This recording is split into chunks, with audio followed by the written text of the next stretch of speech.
What's up, everybody? You know it is Wednesday night. And if you are hearing my voice, you know it is Brown Sugar Confessions only on Power 1017. And we are so excited to be here tonight. And I'm sure you know by now you need to be on YouTube because we look fabulous and we have a beautiful, I'm so excited, guest co-host with us. I'll introduce her in a few minutes. So make sure that you go to YouTube, look and like and subscribe and comment because we're going to engage and, have that conversation with you on YouTube. But for tonight, as you know, we are talking about kink because it is Kintober. And to keep this theme going, we are going to talk about impact play. Hey. Ouch. I need a whip sound or something on that one. But anyway, let's jump into it. Oh, wait, hold on. I think we got one. We got one coming up. Oh, we got a whip. Hey, Look at hey. Yes. Hey, she just whipped herself. Y'all need to see little paddle. A little paddle. Miss T, what's up with you in the ATL? Oh, well, the weather report, it's cold down here, y'all. I don't like it. Well, let me say this. I'm not used to the weather being this chilly at this point in the year. We just dodged a hurricane. So now the weather is starting to continue to drop. So I have to figure out my fall clothes because I'm in the Southeast. We don't believe in fall. So it is what it is. So now it's like, okay, I just got to start layering things. But you know what is out? Apple cider. Apple cider is out, and that makes me happy. And so does cinnamon whiskey and apple cider. That makes me happy too. But outside of that, I am doing great. Gigs are happening, and I'm just living my dream in Atlanta. You always look so beautiful, Miss T. Y'all really need to see. Miss T, I got my fall lip on today. I see it. You look beautiful. She always has the perfect cat eye. And isn't it lovely? Practice. And her lips are just amazing. I'm not just saying that, but her lips really are quite beautiful. You look ravishing back there, Miss T. And if you haven't noticed, if you're on YouTube, we are missing Miss Treese. Miss Treese is doing what Treese does best. She's traveling. And she'll be back with us next week. I'm sure she's going to listen in because we know, and you know by now, that Treese is a kinkster and she's all about this. So I'm sure she's like, darn it, I want to be in that show. And we have the luscious and beautiful KD. She is traveling. She'll be with us on the later part of the show. So we just got a lot going on. And here I am in Delaware. We got past the hurricane. The sun's finally out. Life is starting to pick back up again, and Brown Sugar is super excited about our beautiful Doc Phoenix from Louisiana. Did I say that? Was that right? Hey, that was correct. That was absolutely correct. How are you tonight, Doc Phoenix? I'm fantastic tonight. So happy to be here. Thank y'all for having me. We are happy that you're here. I cannot believe that, when Miss T went down, what was it called? South? What was it called? Sex Down South. Sex Down South. And she gave us a little bio of yours and gave us a couple of clips. I'm like, we went on the show. She's amazing. She's phenomenal. Make sure you like, follow, and subscribe this. You don't want to miss any of this because this is going to be a hot, fun show as we talk about impact play. So I'm going to read you guys a little bit about Doc Phoenix and her bio. I'm going to skip through it, Doc Phoenix. You got a long bio, girl. Oh, sorry. She's out here doing things. I love it. But she is doing some hot girl things out there. But I'm going to read this bio. I'm going to put all of your contact info because I am sure people are going to be dying to get a hold of you because I'm telling you, you guys are going to get ready for some fun stuff. It's Halloween, y'all, and y'all can just pretend y'all trick-or-treating, but you're going to a BDSM club, but ain't nobody's business but your own. Mind your business, people. So, as I said, like Doc Phoenix, you're from Louisiana, right? I am from Louisiana, Baton Rouge, our capital city. Baton Rouge, Louisiana. Liberation guide, sex educator, sex coach, a nudist, and an entrepreneur. Girl, you wear some hats. Lots of them. She's a lifelong learner and a lover of life. She's been working in this for over 20 years in education and studying human behavior and sex. She has vast experience with paying attention to detail. Girls, some people need to learn how to pay attention to detail. We talk about that because some of y'all be skipping right for the climax and forgetting you got to warm the engine. Details. I'm just saying, pay attention. Okay, let me get on. And creating customized plans with individuals and needs in mind. So if you're looking for a great, so how do you say that? Liberator? I just call myself a liberation guide because sometimes people need permission to be their unapologetic selves. And I just want people to live their lives. So liberation guide, I don't know if that's like a thing, but that's what I am. That could be your new hashtag. Make it a thing. Yes. And you're right. Some people need to hear and have permission to explore their sexuality and understand their sexual self-expressed self. Don't you believe so? Yes, most definitely. And I want to be that for them. I mean, everything you need is already within you. So I'm just like, let me be your guide. Let me pull it out of you. For the record, Doc Phoenix pulled it out of me at Sex Down South. What did she pull out of you, Miss T? We could talk about it again. So remember how I was going into my conversation about being whipped for the first time? Right. So Doc Phoenix was the one who encouraged me to give it a try.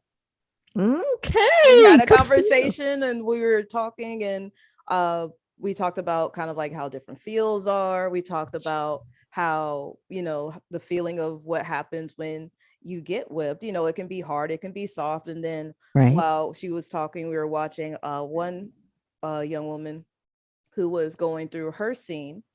And it was like, okay, I understand more. It doesn't seem as scary. And then when we were talking with Janice, who was the gentleman with the whips, and we had a discussion and I was like, okay, I'm ready to try it. So she was there during my first kink moment. And it's important that you have someone that can guide you through that when you want to experiment into the unknown, as many people get a little skimmish about BDSM and kink world. Don't you find that to be the case, Dr. Phoenix? I do. People have so many preconceived notions about it. I'm like, give it a try. It's not for everybody. Everybody may not be into it, but you owe it to yourself to at least see if you like it or not. And if you don't, usually in those types of spaces, stop means stop. We could have done all the negotiating in the world. You could have been super amped. I'm ready to go. And as soon as you feel that first lick or you hear a sound, stop. I don't want to do it anymore. So I think just letting people know that they can feel comfortable doing it. It's okay to explore. If you don't like it, that's fine. You tried it. So you tried it. Exactly. Exactly. You don't have to continue doing it, but just give yourself permission to step out the box and explore with your partner consensually and have fun with it. That's what's most important. We get so caught up in just, what we call the right. But just let yourself be open to try something new. And you never know. Next thing you could be in a dungeon, like smacking booty. I'm just saying, because, hey, I'm just saying. Smacked in the booty. Exactly. And Doc Phoenix, tell everyone how they can reach you. You can reach me. Okay, I have several. Okay, we'll start with our social media. I'm Phoenix Flight. And I like alliteration. So Phoenix and then Flight is PHLIGHT. So keep that in mind anytime I say Phoenix Flight. That's where you can find me on Facebook, on Instagram. I'm Doc Phoenix 7. That's the number 7. On TikTok, I'm also Doc Phoenix 7. And my website is coachingwithdocphoenix.com. So those are all the ways to find me. We won't go into email. I think that's good enough. DM me and we can get things started. Absolutely. Thank you. And what I'm going to do is we're going to have the links up on all our channels so you can contact Doc Phoenix to get your education on BDSM and all things kink, because I think she's going to enlighten us tonight on this show. Before we jump into the actual topic, I think Miss T had like a crazy hot topic to talk about. This is going to be a good one. Because this is Kintober, and I feel like, a little bit of history and education will go a long way. We're going to talk about the history and the kind of expanded history about 2 of the things that if you are very sexual active, you probably had a run-in with. Oh, that's interesting. Now I got to figure out how to say this without the feds coming for us. Okay, please don't get us fined. What do you want to say? So maybe I can put it in a riddle. Oh God. So 1 is for men, Actually, Okay. they both could be for men, but one is definitely for women. Okay. First one, ends in light. And what are we supposed to do there, Miss So T? it ends in light. It replaces a body part that you might use that might be on a woman. It's you can carry it around with you. You probably don't want to put it in your check-on luggage, or the TSA will see it. Vibrator? Nope, not that one. Remember, it's for guys. I've traveled with it before. Oh, she gets it. That. She gets it. I was a girl. I'm thinking I'm old, so you know me. I'm like, I don't quite get y'all young people, but I got it now. Yes. All right. So it's for men that want to put this. Okay. So it's for men who may prefer women. Mm-hmm. That is something portable that they can use if they cannot get to said woman. Yeah, so it's something that you can put in your pocket. Yes. Uh-huh. Yeah. Oh, yes, I get it. And it's some made out of silicone. Yeah, so now it's made out of silicone. But let's talk about it. Let's get a little bit into it. So, okay. Back in the day, we'll start with probably around the 1700s. This item, it used to be made out of leather. It was leather, and it was like a kind of like an inverted pocket, and it was about in the 17th century, I believe. There were records of it being traded between Dutch soldiers and Japanese soldiers. Really? Who created it? That's the thing. That part is not clear. That's the only thing. But there have been hints that, it started out as a leather pocket that you could carry around, do your deal, because you don't want to use animals. You might not have a person nearby. No, we don't want to use animals. We don't want to use animals at any time. Be kind to your animals. But so, if a person wasn't by, you still got to do, and you might not have anything to kind of lubricate you. So now you kind of have something that you can put something in, some jam, whatever is slippery and feels good. Jam? Did you say jam? Jam was in this article, and I'm just gonna roll with it. Somebody lied. Ain't nobody putting jam inside a yoni pocket for. I hope they didn't put jam in here, but you never know. It was the 1700s. Okay, maybe anything before the 1800s was like a wild, wild place. Okay. So we have that. In the 1900s, around 1904, there was a writer. Let me see if I can remember his name. It was Rene Schweb. I can't pronounce it. Rene Schwebel. Okay. Anyway, in 1904, he had been in Paris and was talking to a gentleman named Dr. P, who apparently was one of the first people to start making sex dolls. Oh. Yeah. So apparently this, that we know of it, this alliteration of we'll call it a yoni pocket, was starting to be mass produced starting in the early 1900s. It kind of started dying down because, Christianity and the whole masturbation thing, they were not having it.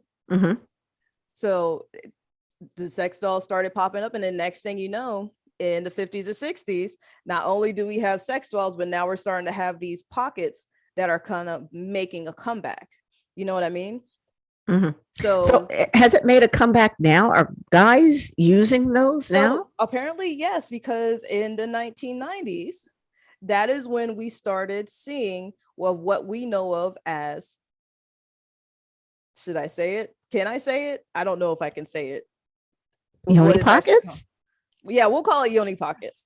So they started to become more popular, and you started seeing them in porn and people using them. And there's an actual term that was used in porn, but we can't say that on the air. So I will let you guys see the article, and you can kind of figure out, if you haven't figured out the riddle by now, you will by the end of the show, once you read the article.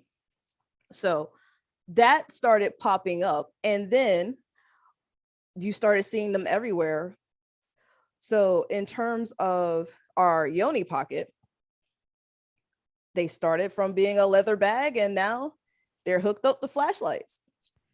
Okay. All right. Well, the things that you didn't think you needed to know that you learned on Brown Sugar Confessions. Whenever there's a need, there will be a way. And apparently somebody figured it out. So now these yoni pockets have all kinds of, I think they're made out of silicone now, probably other nice soft materials for men to put their, and they're probably a little more lifelike as well, because at this point we're making resin yonis and silicone yonis that feel like the real thing. It might be modeled after your favorite entertainer or person. Right. Yeah. Because I think I've seen them, and I've heard of people using them that they have modeled after real life porn stars. Mm-hmm. And didn't we hear something about this one guy that used it for his wife when she passed or something? Yeah, I think weird, I remember hearing about that. Yeah. Yeah. I think that was a hot topic we had. That was a hot topic where he took yoni and made a model of it and made himself a yoni. That's kind of cute though. But tell my husband. You will remember me. You will remember me. This is the only one you will use. You will remember me whether you want to remember me or not. And I don't care if you get somebody else in this bed. I stay between the two of you. Yes, you're still using me. God dang it.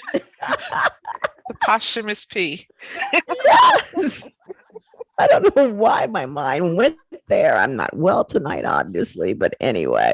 But so yeah, they're everywhere now. So I think, guys, if you want to play around and you don't have your female partner with you, if you're, heterosexual, bisexual, male, or whatever you are, hey, we don't care your gender. You do you. But there are things that you can do to put your eggplant in to give you that satisfaction that you might be looking for. And I hear that I've heard from men that use those that they can be quite lifelike. I don't know if that's true or not, but I take their word for it. But anyway, suction.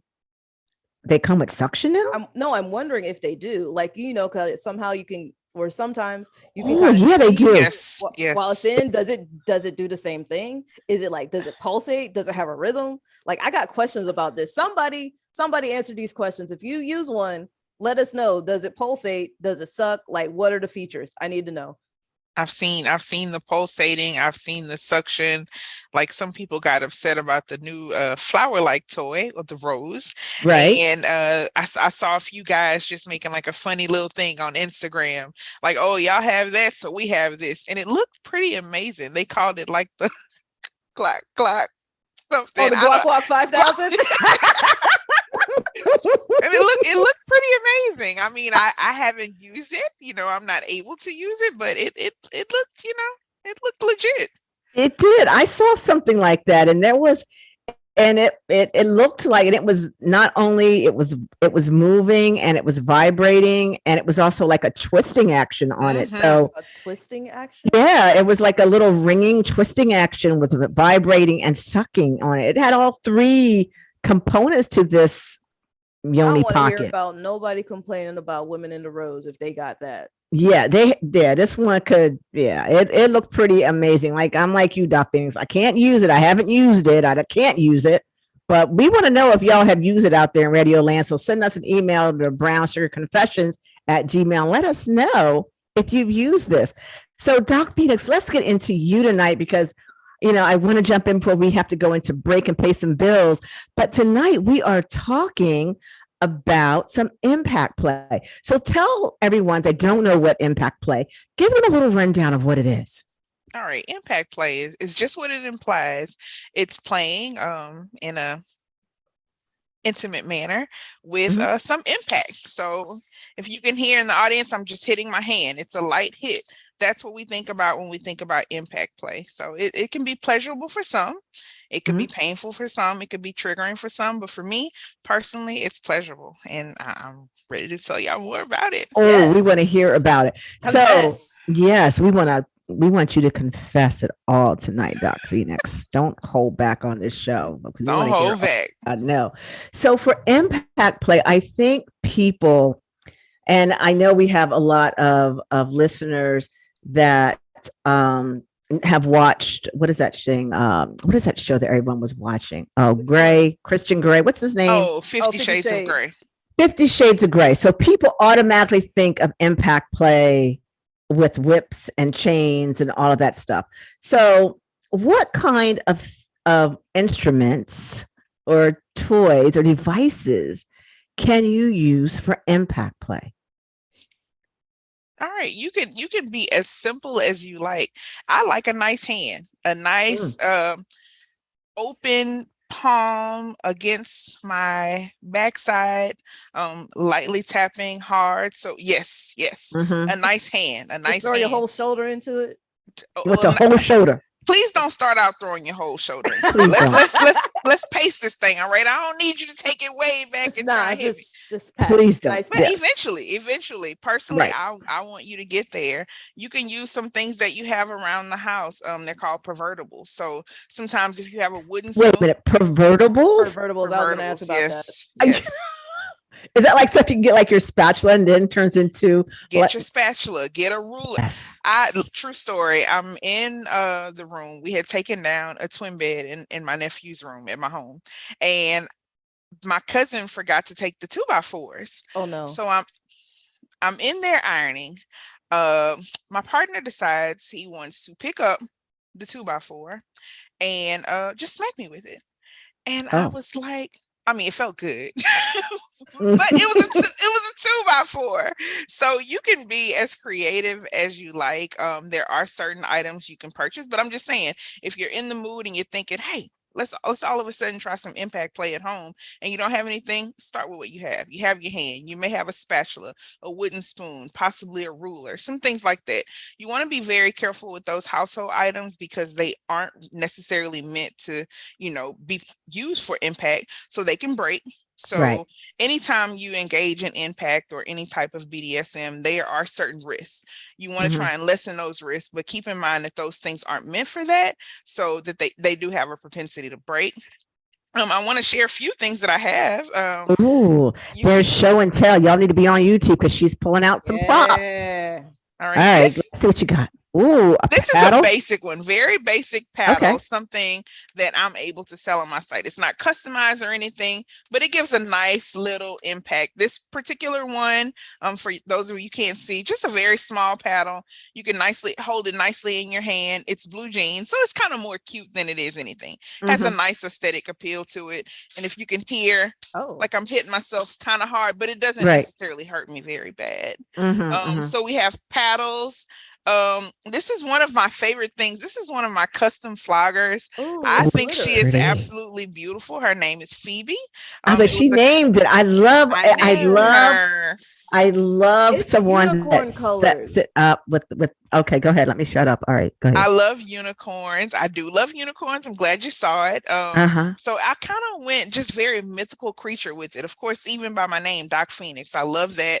I love shimmer. I love shine. I love all things aesthetically pleasing. So this particular flogger has very kind of heavy falls, and those falls are those things that make it a whip. And I'm just kind of putting my hand through it, and I'm gonna kind of hit myself on the arm just so you can kind of hear it. It delivers like a powerful sound, and to someone it may be painful or even triggering just to hear, but it feels great to me. So this is just on my arm. You could hear it. And we'll talk a little bit later about like maybe thuddy type sounds. This particular one with the heavy falls is kind of thuddy. Here's another cute little one that I have that I actually got from Sex Down South. And then you can have other things. Hold on. We're gonna have to pay some bills right now. We gotta stop right now. We gotta come back to show and tell because I want to see more of that little cat toy looking thing. So everybody, don't forget, we gotta like and subscribe. Hit us up on YouTube, on Instagram at Brown Sugar Confessions. Come to our Facebook page. We post our hot topic articles there. So you guys, if you didn't get the riddle earlier, you can probably figure it out once you get the article. So don't forget, we'll be right back. Go to the potty, get your drink, and we'll be back after these messages.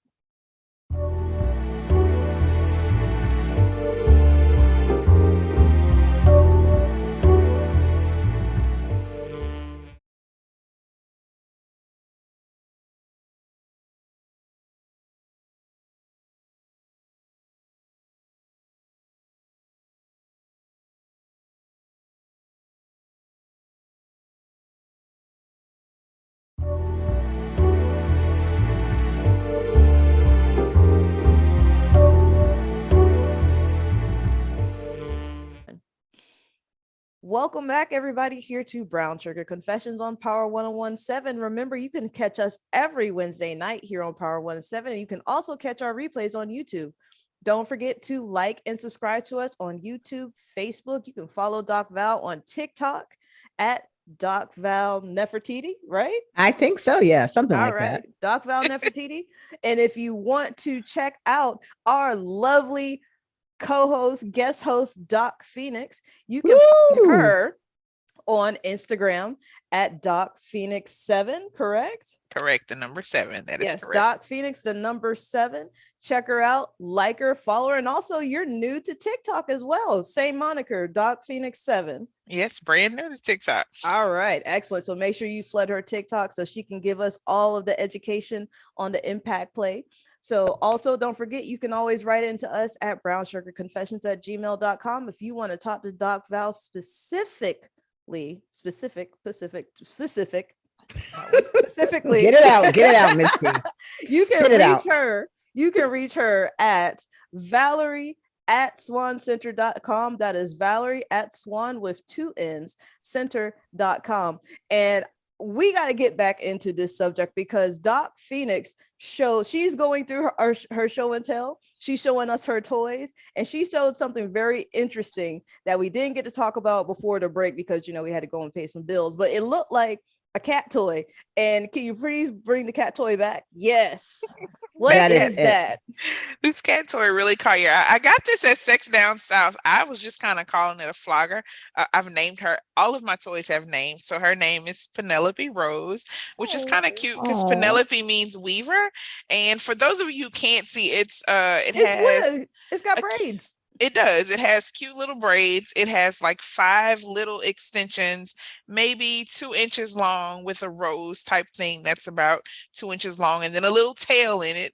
And it's just super cute. Like it may be 6 inches, 9 inches total. Can you hold maybe it something like a little bit higher? Because it's multicolored. It's like blue and black and green. Yes, I love blues and all combinations of blues and greens. And you can see like it has the little tails in it, and it delivers a nice little kind of. Is it a stud? Stingy. I think this one's more stingy than it's. Mm-hmm. It's a nice combo of studdy and stingy. Maybe these little tails on the end kind of make it a bit stingy, and the fact that it's kind of hard. So it's a nice mixture of studdy. I'm saying studdy and stingy. I'm getting all caught up, but I just think it's super cute. I just love Penelope Rose because she's super cute, and she does feel amazing on the backside, I must say. So that's Penelope. I'm curious, other people out there listening also name their sex toys. I think it's so cute that you did. Now that I think about it, do people name their sex toys? I wonder. I want people to write in and post about it, or a poll. Yeah, I think we should. I want people actually name their sex toys and their flog. I think it's kind of fun. I think that's kind of cool. They're like, I'm gonna bring out Priscilla. Pow. Bam, right? And most of mine have a P name just because I love alliteration. So we sticking with Phoenix Flight. So almost all of them have a P name. I caught this flogger as well. Now this one is made out of rubber. That's rainbow colored. It is rainbow colored because I love all the colors of the rainbow. I got this one at Sex Down South as well. It has rubber falls. You know what those look like? What? If you ever go to the gym and they have those resistance bands, those rubber resistance bands, that's what the material looks like. Thank you for explaining for all those who can't see. So it has some resistant band type falls, so they're kind of hanging. Her name is Prisma because she likes the prism of the rainbow, and she delivers a nice stingy type sensation. Yeah. And I used to say that I didn't like stingy until I experienced the whip, and it felt really good. So I kind of like thuddy and stingy now, more thuddy than stingy, but I kind of like it. So those are some of my favorite toys to play with and to be played with. Oh, I love it. So tell me, are you a top or a bottom or switch? I guess I could be kind of like versus switch, but I'm definitely a bottom. And when I do bottom, I love to be with somebody I can trust and I can just kind of like totally submit to, because I'll get into a certain space. Some people will call it subspace, Mhm. to where like I'm just in the zone. So Mhm. I like that euphoric type feeling. So I definitely get more from being more submissive or bottom. Okay. All right.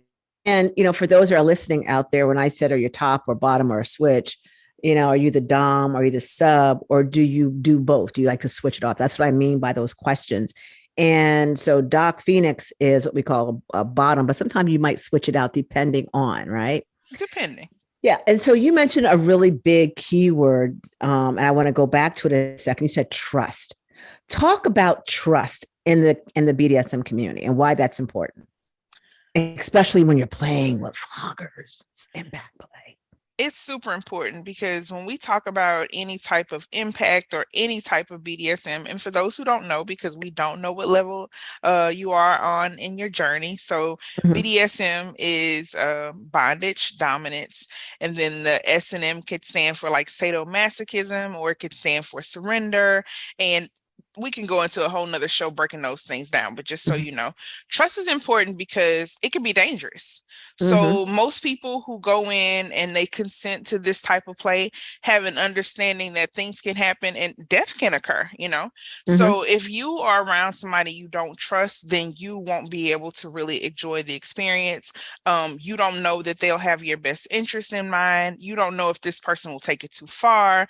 You have to make sure that they're not under the influence. But if you Mm. want to gain all that you can from this type of experience, because it can be a mind altering experience if you allow it Mhm. to be, you have to have that trust first. Without it, Mhm. like I just don't think it would be the same, and it wouldn't be enjoyable for any of the parties. Absolutely, 100%. We talked about trust before on one of the other shows, how important it is to when you're interviewing, and I say interviewing a dom because you should. I think You you should just can't definitely. go like just go to a dungeon and say, "Ooh, let me try you." Well, at a dungeon maybe, but I wouldn't. But hey, to each his own. But I think it's really important that you have somebody that you trust and interview them to make sure that they get you, that they're Yes. trying to give you the experience that you want, not trying to give you the experience that they want. That's important, I think, if you're going to play in that world. I think that Um, honestly, if I can jump in real quick, yeah. for new people, especially if they want to try it, that's what they're afraid of, because then you get that one person who is either overly excited because they take it as this is my time, I can do whatever I want to whoever I want. And a Mm-hmm. lot of people who are new, they don't want to go through that experience, so they don't really know what to look for. That's really good. So Doc Phoenix, how would you help someone that wants to get into this world of BDSM and want to play with some impact play? What would be some good coaching to help them to enter the world of BDSM and having some fun with impact play? I would say instead of just going all out and just say, hey, I'm going to a dungeon, which you can do. It just depends on you and your personality. Do some research first. You need to Mm. also learn the language, because you're going to hear things like thuddy or stingy, or you'll hear words like canes or floggers or whips and paddles and all of those things. You want to be aware and at least able to speak the language. Understand the anatomy of the body. Like, you can't hit somebody everywhere. Like we talked about the trust, I need to be able to trust you enough to know that you have my safety at the utmost important, because there's certain areas of the body you can't hit. Like, you want to stay more towards those very fleshy areas, maybe kind of like your buttocks, maybe some parts of your thigh right underneath, but you want to stay away from certain areas that, where your kidneys are housed or Mm-hmm. anything like that. Because Like again, your upper back. yes, you're like, Mm-hmm. well, you can kind of go upper back. You Mm-hmm. may Okay. want to be a little bit more gentle depending on, but that lower back, like kind of towards the top of your butt, like you want Mm-hmm. to stay away from that area, your stomach, your sides, because there's some vital organs there that Right. Mm. some bad things can happen to. So I'm gonna say definitely do your research. Find places that you can play like locally, or even if you have to just travel a bit and maybe kind of like go and peek the scene and see, like, let's see how they play. Do they allow drugs? Do they allow alcohol? Do I see consent happening here? Do I see some shady stuff going on? And if you feel like you're not safe, get out of there. So Absolutely. maybe if you have friends, which sometimes it's hard to find friends who are actually in that lifestyle, but I would definitely say take somebody with you. But maybe go on FetLife just to kind of see, like, kind of learn the culture. Take a BDSM test to see what types of kinks you're into. So I would say those are just a few things that I would say that you can do just to familiarize yourself with it. And then, like I said earlier, start with some of those things you have at home. Even if you don't have a partner, you've heard me, or if you can see me, like I'm just kind of like paddling myself. I could touch most parts of my body. It may not be that same euphoric experience, but I can at least say, like, hey, I can tolerate that pain. Or, oh, that feels kind of good, you know? Mm-hmm. So I would say practice and experiment at home. Like, don't wait. Just be open to it, learn as much as you can, and be as educated as possible. Absolutely. One thing I like to tell people when they're starting out, especially for DOMs that are starting out, is to practice Yes. and practice on a pillow. Mm-hmm. I always tell people like to get an old pillow and put it on your bed or wherever you want to put it. Put magic marker, like put a big X on it, put a big circle on it, and use your various accoutrement, your toys, whatever you have, and try to hit that particular mark to get your aim. Because, if you're playing with double whips, or if you're playing with cat or nine tails, you need to be a pro. Let me just put that out there. If you and we want you to be a pro. We would love for you to be a pro. We insist that you know what the heck you're doing when you're pulling out those old cat o' nine tails, because that could take off some flesh. So know what you're doing. But practice on a pillow, because it's going to help you get comfortable in knowing how much force. It's going to get you comfortable in knowing your aim. And you also want to be able to know what part of the body to stay away from. So I've even had people like draw like a shape of their partner, and like, this is the kidney. You don't want to hit over there, right? So you put an X, like don't hit there, but you want to go here. So you're practicing if you're a Dom, because I find that a lot of Doms, I think there's training now, right, for DOMs out there, Doc Phoenix? Aren't there some schools out there? There are. Okay. What do you have in Louisiana to train? What have you heard about there? Generally I'll go to New Orleans and they have some, and sometimes this is still a very private community. So it's not like advertised on a pole, like, hey, come be a Dom and come get some training. But, find those places on FetLife. That's always a good place to start finding stuff in your local area. Like there's local kink clubs here, and they have like subgroups of DOMs and they meet on a particular day. And you just kind of learn by doing. That's kind of the experience I had. And I'm glad you brought that up from the Dom side, because I do tend to talk more on the submissive side. So those things you brought up as far as safety are important from that side. But I am interested in learning a bit more about the Dom side. So I do want to join some of those groups or organizations that, kind of help me explore that side of me as well. Right, exactly. I think it's important. A good Dom has been a sub at least once or twice. You have to know how those instruments feel. If you don't know how they feel, then how can you help explain it to your sub? And if you don't know how to how does it feel to take you to that level, then exactly. Can we talk about that? Taking you to that level? That level, that subspace, that headspace, like where do you go? Because I am generally curious, because one, everybody wants to be a Dom, but you rarely hear anybody say, I like being a sub, unless they've had that experience. And then one thing I was watching, I was actually watching it with you, Doc Phoenix, while we were at Sex Down South, how the one young lady, when she was on the cross and she was getting whipped, you could kind of tell that she was getting into it. And it's like, what would that feel like for somebody, like as they're being flogged and like what I guess would be their mind state. You know what I mean? Yeah, talk about that. That's a good question there. So, Doc Phoenix, since and you're a sub, so talk about how it feels to go into headspace or subspace. I always tell people it's this if you've ever been intoxicated, and you have this little moment where you feel like super euphoric or you feel just like you're floating, that's the type of space you can get into with no drugs or alcohol involved. Like these are natural drugs or natural parts of the brain that have been activated. So back to that trust thing, you need to be with somebody you can trust because you may not always be in a position to make the best decisions when you're in that space. And I know personally, like you're so into it. It's really hard for you to like communicate. Back to that safety again. If you can't verbally say anything, like I can say just this weekend, even though we had established like safe words, at one point I was only able to just like hold up my hand and that meant stop. And immediately the scene stopped, or at least we paused until, I felt a little bit better about going on. But it's just this really euphoric type feeling because certain chemicals are released. Right. Certain hormones are released, like these feel good things are released. Now, the more you go, and if you're just not like taking your time or having some type of pattern, then eventually those endorphins just kind of go away, adrenaline kicks in, and it just becomes pure pain and not necessarily a pleasurable pain.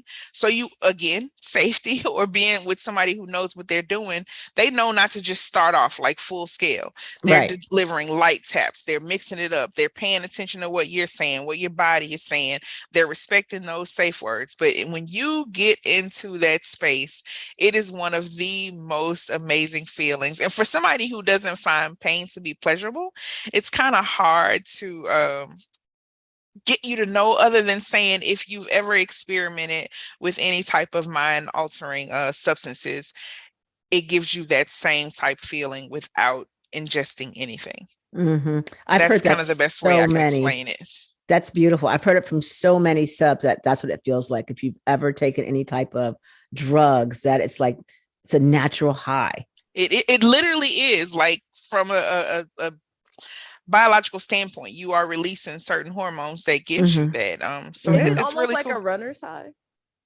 I'm not a runner, so I'm not a runner. I don't know, Miss T. Never Why you mind. gotta go there? I don't know. I just one of the things BDSM and running. I don't know. Well, it happens in yoga too. But it's called the runner's high because a lot of runners experience it. So it's when you are going through and you might be in your activity, you're releasing, like, was it oxytocin and some other stuff. So like runners tend to get it a lot because as they're running and they're regulating their breath, those hormones kind of start to kick in to help them relax their body.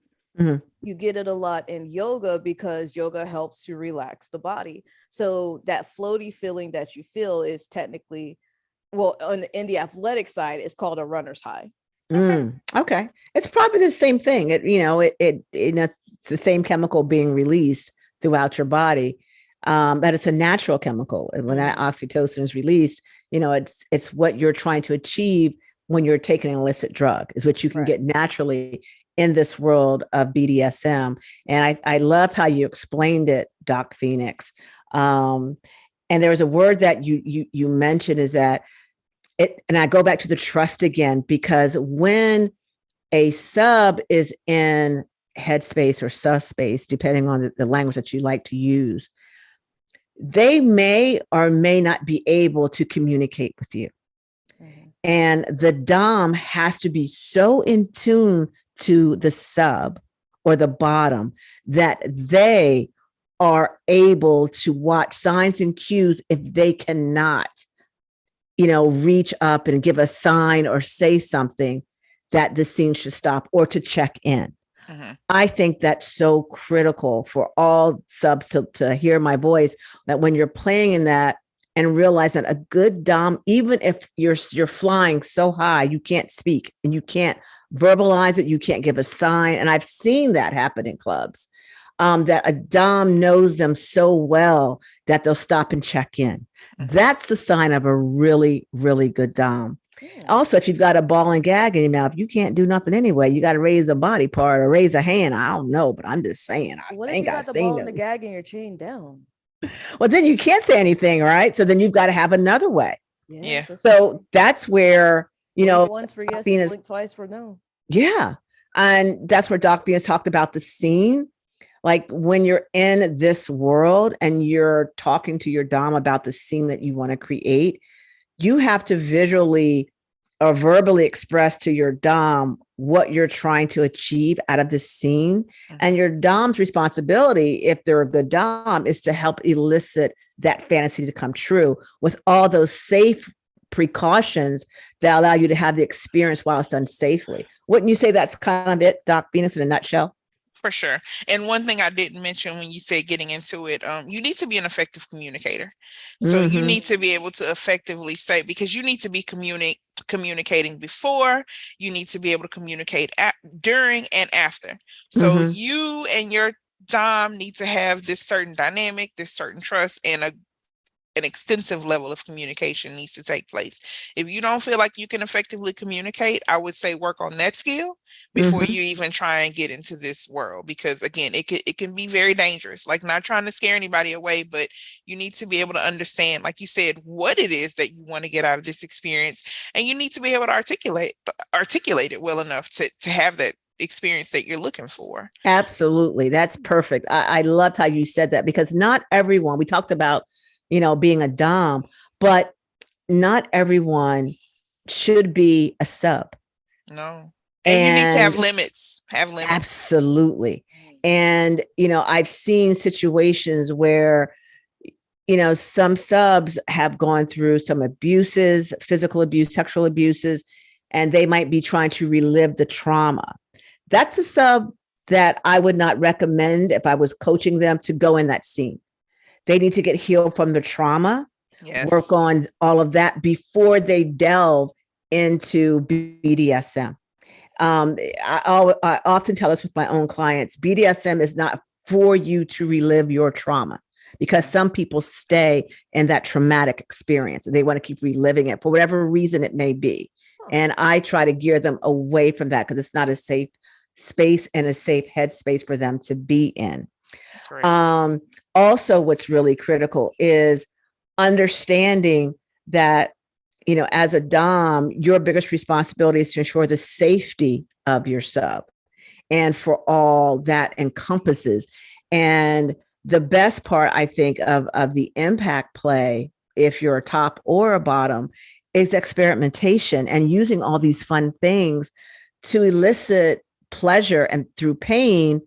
But then once you get to the point, it's not always about pain, though, right, Doc Phoenix? Wouldn't you say so? The pleasure kicks in. The pleasure definitely kicks in. Look, she like the pleasure kicks in. It definitely kicks in. Oh, and while talking about pleasure and just speaking about science and like the physical aspects of it. So for those who can't see, I'm holding up a complex. First word it starts with a C, and I guess you'll just have to use your imagination. It kind of has this little thing. Yes, the pearl, or our little bean on the front. So some people, when we think about anatomy, we see y'all gonna have to help me with this wording. Can you lift it up just a little bit? There we go, right there. All right, this is my smaller one. I have a larger one, but there's a whole complex. So just think about this and the way that the body is positioned. This is the part you can see. So I'm pointing to the little part that some people call your bean, or somebody else called it pearl. Your pearl.